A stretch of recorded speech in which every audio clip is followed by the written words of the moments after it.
Graça e paz a todos, que a paz de Cristo esteja com você e reine em sua vida, em sua casa. Estamos aqui em mais uma tarde para mais um EBD. EBD essa que terá o tema O Espírito Santo no Novo Testamento. E o Espírito Santo será um tema tratado durante todo o mês de abril, com uma série de estudos feitos pelo pastor Sayão.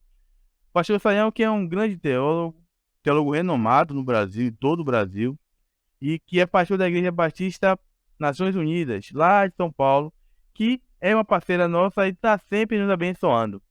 Então vamos para mais um estudo. Deus abençoe a sua vida e que a paz de Cristo reine em você. Então, antes do estudo, vamos orar e entregar ao nosso Deus esse momento. Senhor, nosso Deus amado Pai, muito obrigado, Senhor, pela tua presença em nossas vidas, Senhor Deus. Obrigado, Senhor, porque tua vontade é perfeita e agradável sobre nossas vidas. Obrigado, Senhor, pela vida do pastor Sayão, Senhor, porque o Senhor usa ele como instrumento seu, Senhor. Muito obrigado, Senhor. Abençoa ele também, Senhor. Abençoa também a Igreja Batista das Nações Unidas, Senhor, que você sempre abençoando com os seus estudos, sua música, e que você sempre conosco. Abençoa, Senhor, essa comunidade, que o Senhor esteja sempre dando direção para que venha fazer a tua vontade. E, Senhor, nos abençoe nesse estudo de hoje, que a gente possa, Senhor, entender, Senhor, com clareza aquilo que o Senhor tem a falar nos nossos corações e usa mais uma vez o pastor Sayão como instrumento seu para nos abençoar. Em nome de Jesus, nós oramos. Amém. Então, vamos para o estudo. O Espírito Santo no Novo Testamento com Luiz Sayão. E vamos hoje focalizar especialmente na pessoa de Jesus, o ministério, a vida de Jesus e a ação do Espírito, o Espírito que está relacionado com esse agir extraordinário de Deus na história humana, fora da condição de controle e percepção do poderio humano. Vale a pena observar que o Espírito Santo recebe várias designações, principalmente no Novo Testamento. Existem também algumas delas que são refletidas a partir do Antigo Testamento. E nós temos algumas, digamos assim, metáforas, ou melhor, símbolos do Espírito Santo e algumas expressões importantes que nos ajudam a ter uma ideia de como a Bíblia deseja que nós venhamos a compreender o Espírito Santo revelado nas Escrituras. O Espírito Santo é chamado de fogo, uma expressão que vem do Antigo Testamento, mas aparece em Mateus e Lucas. É chamado de vento. Na verdade, a palavra propriamente espírito, ela significa espírito e vento ao mesmo tempo. A palavra ruach e pneuma, nós temos os dois termos que têm esse sentido. O Espírito também está relacionado com água. Isso é algo que vem também lá do Antigo Testamento, mas vai ser refletido no Novo. Existe também a ideia de selo do Espírito, que aparece nas cartas de Paulo. O Espírito está relacionado com azeite, com o óleo, daí essa ideia da unção, essa conexão tão interessante. Aparece relacionado com pomba, né? Essa imagem que você tem hoje de pomba, seu símbolo da paz, né? Está relacionado com essa imagem cristã bem antiga. Ele é chamado, talvez o termo que mais especifique o Espírito seja a ideia de consolador, que tem um sentido de conselheiro, e na próxima vez que vamos fazer o nosso estudo, nós vamos detalhar isso um pouco mais. É o Espírito Consolador, conselheiro prometido por Jesus lá em João 16. O Espírito Santo da promessa, a promessa que chega no Pentecoste lá em Atos 2 e que tem a ver com palavras proféticas, especialmente do livro de Joel. Ele também é chamado o Espírito da verdade, é a relação com aquilo que é a diretriz de Deus, o Espírito da graça, o Espírito de vida, como isso é forte no livro de Romanos, o Espírito da adoção, que nos coloca nessa condição de filhos de Deus, através da obra de Cristo, e o Espírito da glória, menção especial de 1 Pedro. Então você vê a riqueza, a amplitude, a diversidade, o enfoque das Escrituras para designar o Espírito Santo. Agora, quando a gente vai falar sobre o Espírito Santo e a bendita pessoa de Cristo Jesus, nosso Senhor, vamos assim dizer, nós temos destaques especiais onde o Espírito é apresentado num destaque maior. No nascimento de Cristo, o Espírito de Deus atuou de modo especial na anunciação e na concepção de Jesus, que é vista claramente como uma concepção sobrenatural. Nasceu pelo poder do Espírito. No batismo de Jesus, é muito interessante que é pelo Espírito que Jesus é reconhecido propriamente na sua atuação, no preparo para o seu ministério. Acontece no batismo no Rio Jordão, junto com João Batista, nós vamos ver isso. Depois nós temos uma referência ao ministério propriamente de Cristo. Isso acontece pelo poder do Espírito que habitava nele, ainda que Jesus seja claramente descrito como Messias, como divino, como aquele que é o grande profeta de Deus, sacerdote. Tudo o que acontece, o texto faz questão de mostrar que é pelo poder do Espírito.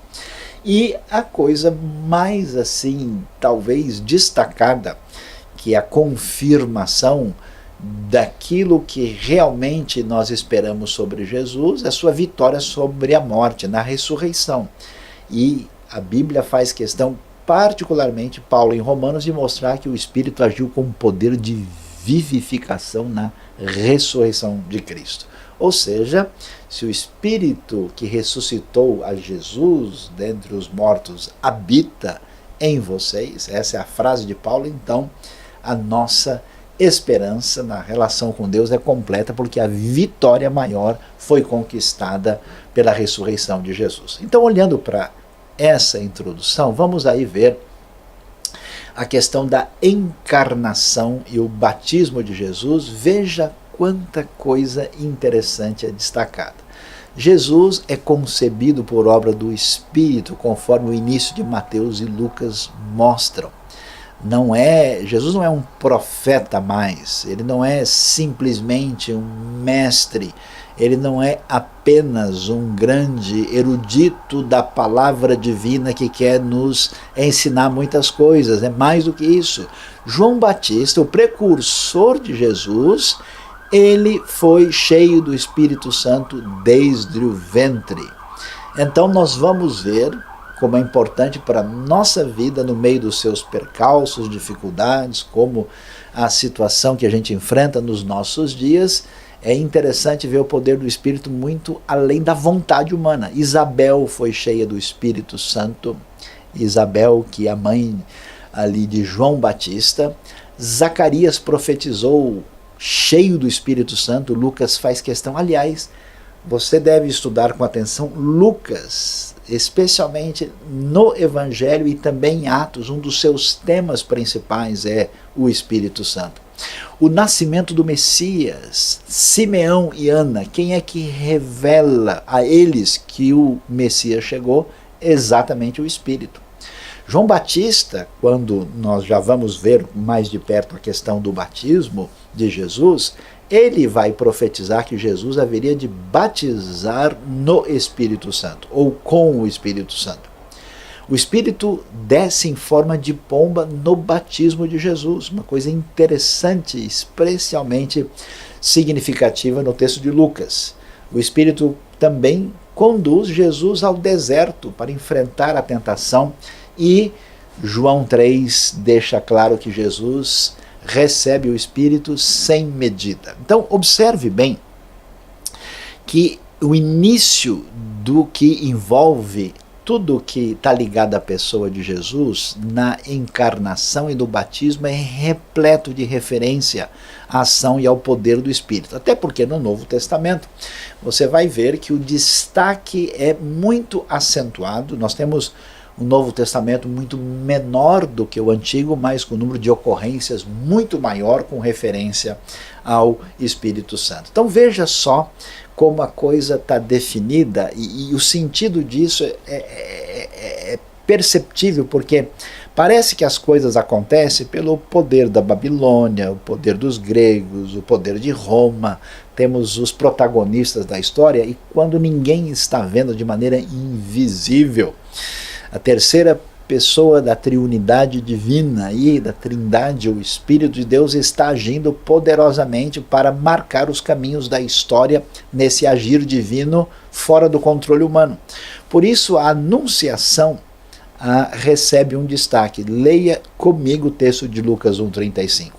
O anjo respondeu: o Espírito Santo virá sobre você e o poder do Altíssimo a cobrirá com a sua sombra. Assim, aquele que há de nascer será chamado Santo, Filho de Deus. Veja a jovenzinha Miriam, mais conhecida como Maria. Ela recebe o anúncio lá em Nazaré e nós vemos aí a anunciação marcada pela ação do Espírito Santo. Além dessa anunciação que vai definir a coisa mais significativa da história aqui, que é a encarnação, esse mistério de que Jesus é o Emanuel, é Deus conosco, essa realidade da encarnação que acontece pelo poder do Espírito e tem um significado tão extraordinário na redenção, o fato de Deus se identificar conosco e Jesus ser plenamente humano e plenamente divino, assim garantindo a obra de redenção. Nós vamos também ver o grande destaque que se dá ao batismo. E o interessante, você sabe, no batismo, ali nós temos Jesus sendo apresentado no início da sua obra vamos dizer assim, num contraponto em relação ao que acontece com Adão. Ele é o novo Adão, representando agora essa nova humanidade. As pessoas eram batizadas ali por João Batista, porque eles estavam acostumados à ligação tão importante de água com purificação, os banhos rituais ordenados no livro de Levítico, mas só que aquilo virou um cerimonialismo sem vida. Então João Batista, precursor do anúncio aí do reino de Deus, ele diz, olha, vocês devem agora passar pelas águas com sinceridade, de maneira definitiva, de uma maneira absoluta e correta, porque agora o reino de Deus chegou, é hora de arrepender-se dos seus pecados e ficar atento para entrar no reino. Quando isso acontece, Jesus vai chegar ali, ser batizado por João Batista, um batismo em favor do mundo e numa diretriz de direção oposta ao que acontece com Adão. Tanto é que é interessante que Adão estava vivendo na presença de Deus, no jardim, perde esse espaço, enganado por Satanás, a serpente, e ele então perde o seu lugar especial. Jesus é batizado e vai para o deserto para ser tentado pelo diabo e é vencedor nessa batalha. E o interessante e significativo para mostrar a completa atitude de referendar aquilo que Jesus é e vai fazer da parte do Pai, porque ali nós temos o Filho, nós temos a voz do Pai, que diz, aqui está o meu Filho amado em quem tenho todo o meu prazer, e o Espírito, olha o detalhe de Lucas 3:22, o Espírito Santo desceu sobre ele em forma corpórea, como pomba. Então veio do céu uma voz, tu és o meu Filho amado, em ti me agrado. Então nós temos aí essa referência tão importante que depois se destaca desde o cristianismo primitivo da importância do Pai, do Filho e do Espírito, e o Espírito tendo um destaque no batismo de Jesus. E aí, nesse momento, o que vai acontecer? Nós temos uma palavra da parte de João Batista anunciando o batismo com o Espírito. E aqui uma atenção especial. Talvez você já ouviu falar, já leu a expressão batismo no Espírito, batismo pelo Espírito, batismo com o Espírito. Na língua grega, nós temos uma preposição no texto original que, quando está acompanhada do substantivo que aparece lá num caso chamado dativo, ela permite a interpretação da preposição que pode significar com, pelo e no. Ou seja, no grego as 3 traduções são aceitáveis. Geralmente os estudiosos tomam a decisão em função do contexto. É como a gente fala em português. Se eu falo para você que eu comi a manga que sujou a minha manga, você já sabe que manga é, porque o contexto diz para a gente qual é o sentido. Então, batismo no Espírito é uma possibilidade, batismo pelo Espírito é, mas a palavra mais genérica que engloba tudo é batismo com o Espírito. E parece ser esse o sentido aqui. Mas observe bem, vamos olhar. Isso é tão importante porque João Batista está anunciando que a vinda do reino, a chegada de Jesus, ela tem um significado especial, inaugurando uma nova era. E essa nova era está relacionada também com aquilo que a gente chama de Era do Espírito, que vai ter o seu destaque ainda mais acentuado depois do Pentecoste.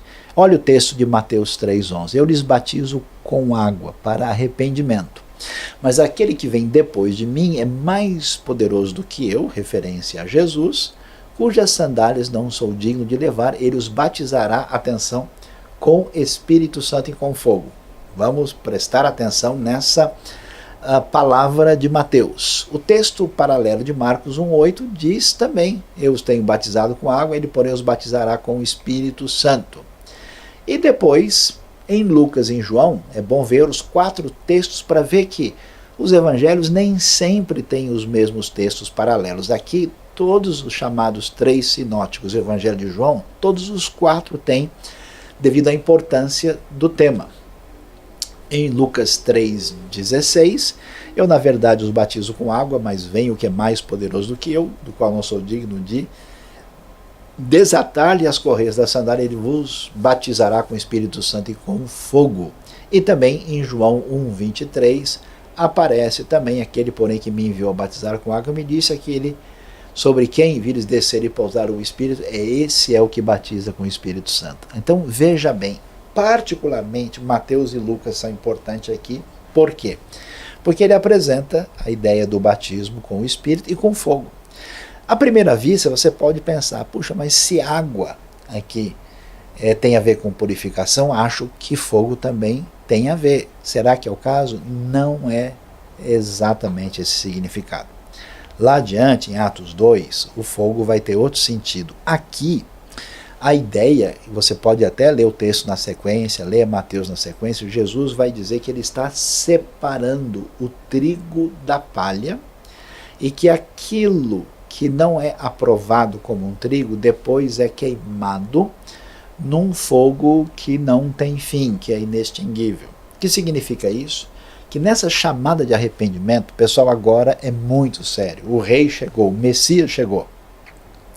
Isso está acontecendo pela obra do Espírito, o reino de Deus foi inaugurado.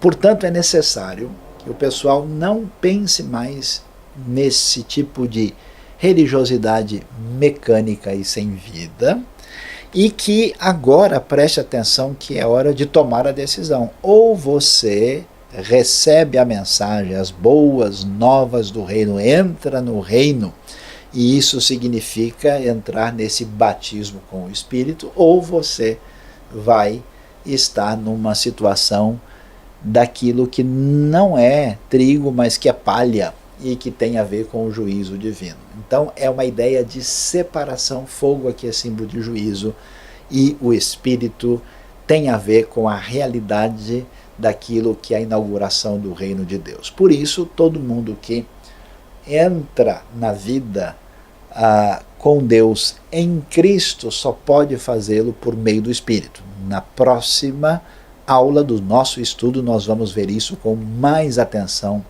e detalhe. Como nós mencionamos, é interessante demais ver o que acontece com Jesus. E também é interessante para a gente pensar um pouco mais profundamente sobre a obra do Espírito. Porque Jesus, você sabe, foi tentado pelo diabo no deserto. Mas olha o que é interessante. A gente sempre está com a facilidade de imaginar que Deus sempre nos leva a uma situação mais tranquila. Olha, o único texto da Bíblia que eu gosto é o Salmo 23. Meu negócio é deitar-me em pastos verdejantes. Vá devagar, porque não é bem assim. Às vezes, Deus mesmo nos conduz a momentos mais difíceis da nossa maneira de entender. Então veja que Jesus, olha o detalhe, depois do batismo, Jesus cheio do Espírito Santo, é a primeira referência a Jesus cheio do Espírito. Depois dessa confirmação clara do Pai ali no Rio Jordão, na região ali perto do deserto, não muito longe de onde Josué atravessou quando eles entraram na terra, bem ali pertinho de Jericó, perto da subida para Jerusalém, ele voltou do Jordão e foi levado pelo Espírito ao deserto.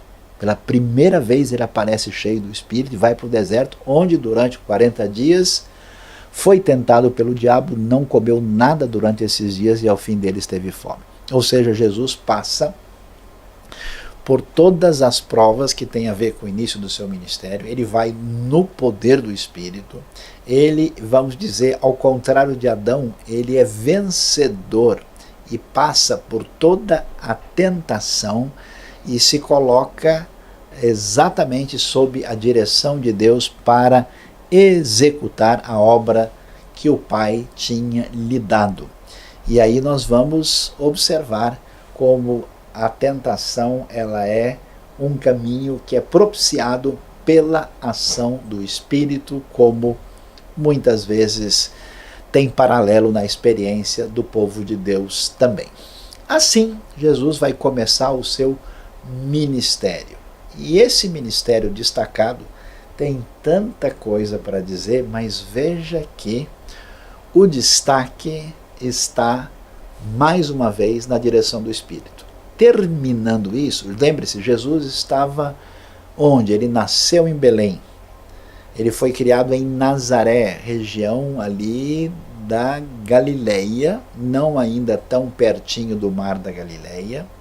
Ele desce para a região próxima de Jerusalém, no Rio Jordão, onde ele é batizado, ele volta para o lugar que vai ser o centro do seu ministério, que é em torno do Lago de Genezaré, Lago de Tiberíades, o mar da Galileia. E quando isso acontece, o Novo Testamento faz questão de dizer que tudo está acontecendo debaixo da direção e do poder do Espírito. Lucas 4,14 vai dizer que depois de tudo isso, Jesus voltou para a Galileia, exatamente da região de onde ele estava ali estabelecido desde a sua infância, da sua adolescência e juventude, agora revelado pelo Pai como aquele Messias esperado. Ele vai fazer o seu ministério pelo poder do Espírito. Quando ele vai para a sinagoga de Nazaré, logo depois, ele vai abrir a Bíblia hebraica, o nosso Antigo Testamento, em Isaías 61. E a frase que ele vai ler, que é essa frase promissora da bênção futura de Deus, em Isaías, é que o Espírito do Senhor está sobre mim. Ele me ungiu para levar boas notícias aos que estão aprisionados, dar vista aos cegos e anunciar o ano aceitável do Senhor. Ele faz a leitura e ali ele revela quem ele é. Inclusive há uma resistência, porque alguém olhando para isso diz, mas esse rapaz estava aqui com a gente, ele é aqui da nossa pequena aldeia de Nazaré, que história é essa? A gente conhece a família dele, como assim? Né? E ele revela ali a sua missão e o que acontece, né, se dá pela ênfase do texto naquilo que envolve a ação do Espírito, porque é o Espírito do Senhor sobre Jesus na manifestação da sua condição de Messias. Jesus chega com o poder de Deus, e esse poder de Deus abala o mundo espiritual, coloca os espíritos maus e os demônios em fuga. E como é que isso acontece? Mateus 12 deixa claro que isso se dá pelo poder do Espírito. Você vê que, lendo boa parte do Antigo Testamento, você não vê tantas manifestações. Uma das razões porque tantos demônios se manifestam e gritam, porque eles sabem que chegou o reino de Deus, o rei está presente, pelo poder do Espírito, eles são vencidos e derrotados.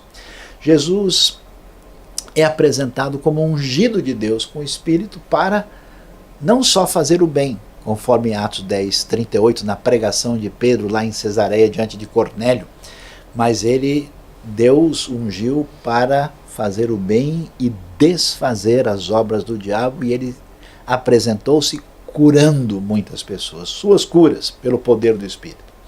Foi o Espírito Santo, como mencionamos, que ressuscitou Jesus dentre os mortos, na linguagem de Romanos, trazendo vida.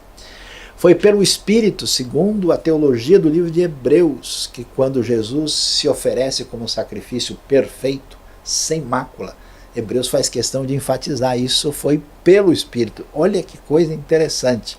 E antes da ascensão, antes de voltar à presença do Pai, depois de toda a obra encerrada e depois da sua vitória, Jesus, diz o texto de Atos capítulo 1, que ele deu instruções, e veja a ênfase do texto, pelo Espírito. Então, observe que em todos os momentos mais importantes, valiosos, significativos, quando Jesus está agindo, o texto bíblico faz questão de mostrar essa ação de superintendência, de direção, de poder e de uma assessoria diferenciada do Espírito mostrado aqui. Entendendo isso, a gente pode então observar e vamos depois ver como é que é a questão do Espírito com a nossa vida hoje. Você pode prestar atenção. Nas próximas aulas vamos falar sobre batismo, plenitude, ser cheio do Espírito, dons espirituais, dons milagrosos, não milagrosos, o Espírito e os frutos, o Espírito na santificação, tudo isso.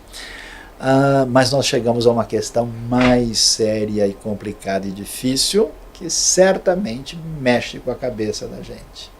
Afinal de contas, talvez a frase mais polêmica já mencionada sobre o Espírito no ministério de Jesus tem a ver com a blasfêmia contra o Espírito Santo. Você conhece bem, e nós vamos então aí caminhando para já o desfecho da nossa aula de hoje, tentar observar que história é essa da blasfêmia contra o Espírito. Eu me lembro, não faz tanto tempo assim, encontrei um cristão novo da fé mas muito preocupado e aborrecido, porque ele me disse que numa certa ocasião ele falou uma bobagem qualquer impensada, e ele disse palavras contra Deus no seu tempo de descrença, e acabou, digamos assim, na cabeça dele ofendendo o próprio Espírito Santo. E toda hora na sua jornada ele tinha aquele peso na cabeça e no coração, falando: ixi, será que eu não passei do ponto? Será que nesse caso eu não tenho mais perdão? Eu li na Bíblia, eu estou preocupado. O que houve? O que aconteceu? Então veja lá, o texto é o texto de Mateus 12, versículo 31 e 32, que é bastante discutido. Até porque as palavras que Jesus apresenta ali são palavras muito fortes, né? Veja lá, Jesus fala: por esse motivo eu lhes digo, todo pecado e blasfêmia serão perdoados aos homens, mas a blasfêmia contra o Espírito não será perdoada. Todo aquele que disser uma palavra contra o Filho do Homem será perdoado, mas quem falar contra o Espírito Santo não será perdoado, nem nesta era, nem na era que há de vir. Uau! Depois de ler um negócio desse, a gente fica bastante confuso. Quer dizer que eu posso ofender o Filho à vontade e só o Espírito que não? Bom, não menciona nada do Pai, fala que contra o Filho não tem problema e do Espírito vai ter, então eu estou meio confuso, parece que não bate com outras orientações da própria Bíblia. O que é que a gente deve observar? É possível ver no contexto que, apesar da oposição dos religiosos aqui que estão batendo de frente com Jesus, nós vamos ver o cumprimento do reino de Deus, a chegada da salvação, já que Jesus é apresentado, veja, nos versículos anteriores do capítulo 12, lá do verso 18 até o 21, Jesus é apresentado como o servo escolhido de Deus, o servo sofredor. Na expressão de Isaías 42 é chamado o meu servo amado. Então, olhando no próprio capítulo 12 de Mateus, essa referência a quem é Jesus aparece lá. Ele é este servo amado, né, conforme a descrição do texto, em quem tenho prazer, porém sobre ele o meu espírito, ele anunciará justiça às nações.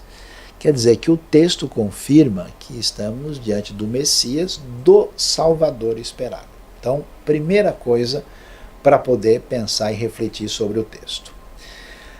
Mas o que acontece, Mateus especialmente vai mostrando como muitos religiosos naquela ocasião, presos nas suas tradições, no seu jeito de entender as coisas, não estavam com o coração preparado para entender quem era Jesus, nem estavam com qualquer disposição de aceitar as suas palavras, estavam presos num caminho complicado. Por isso a oposição a Jesus continua.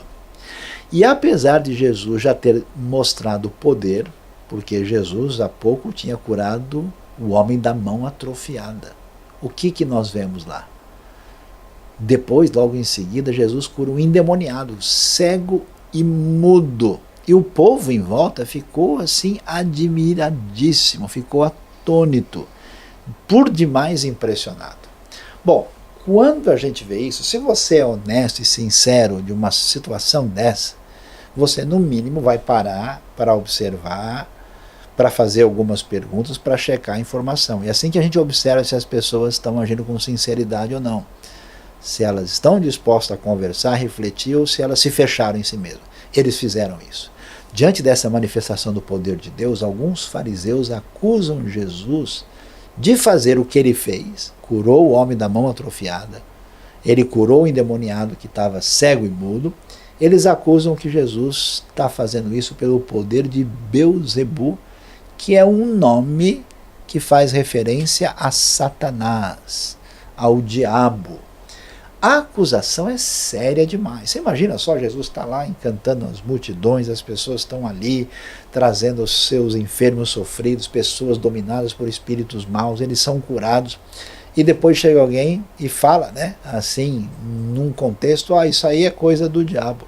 Ele está fazendo pelo poder de Belzebu. Por isso Jesus, então, vai mostrar como essa acusação desses religiosos é um absurdo.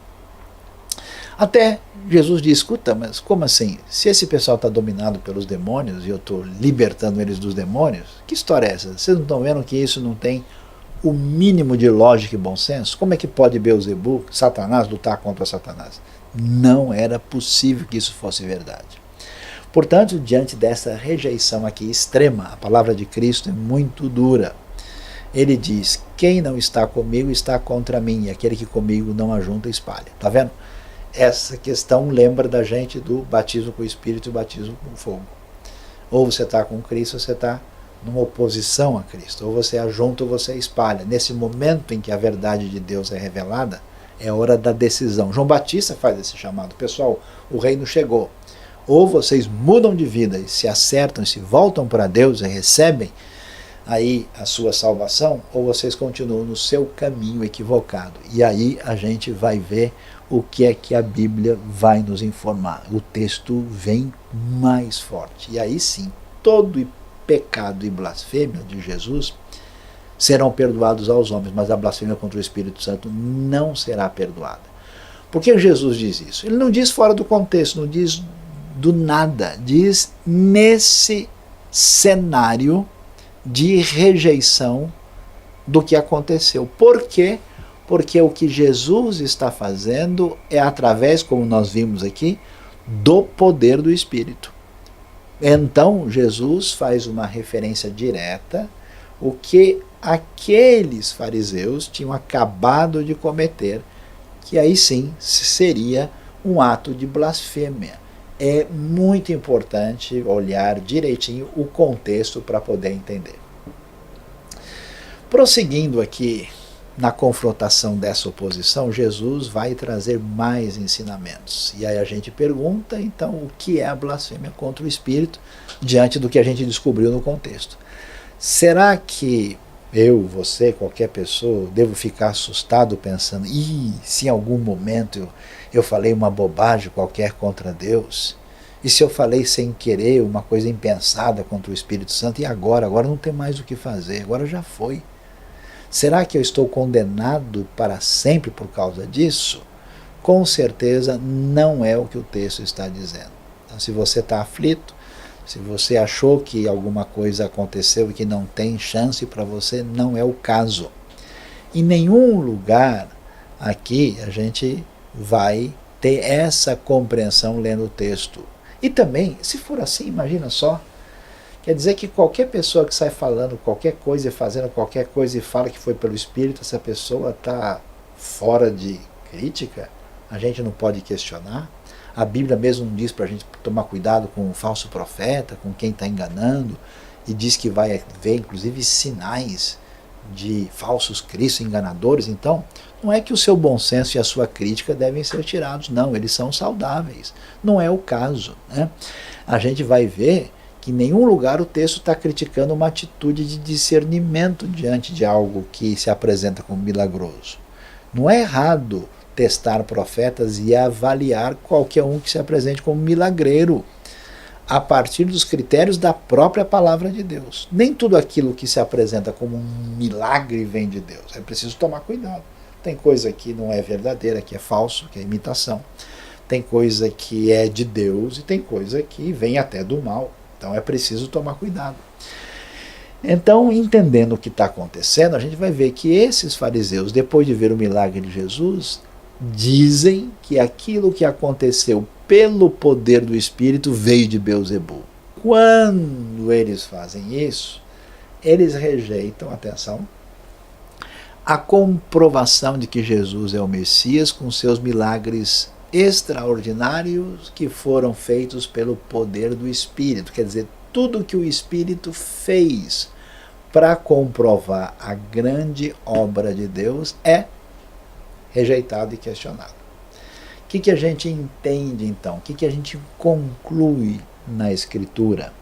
Que a blasfêmia contra o Espírito é a rejeição da obra inquestionável do Espírito Santo.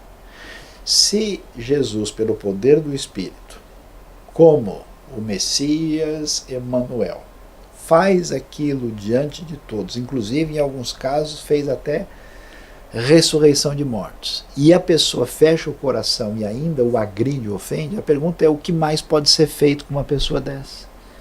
O que mais pode ser feito para mostrar a obra de Deus? Não há o que fazer.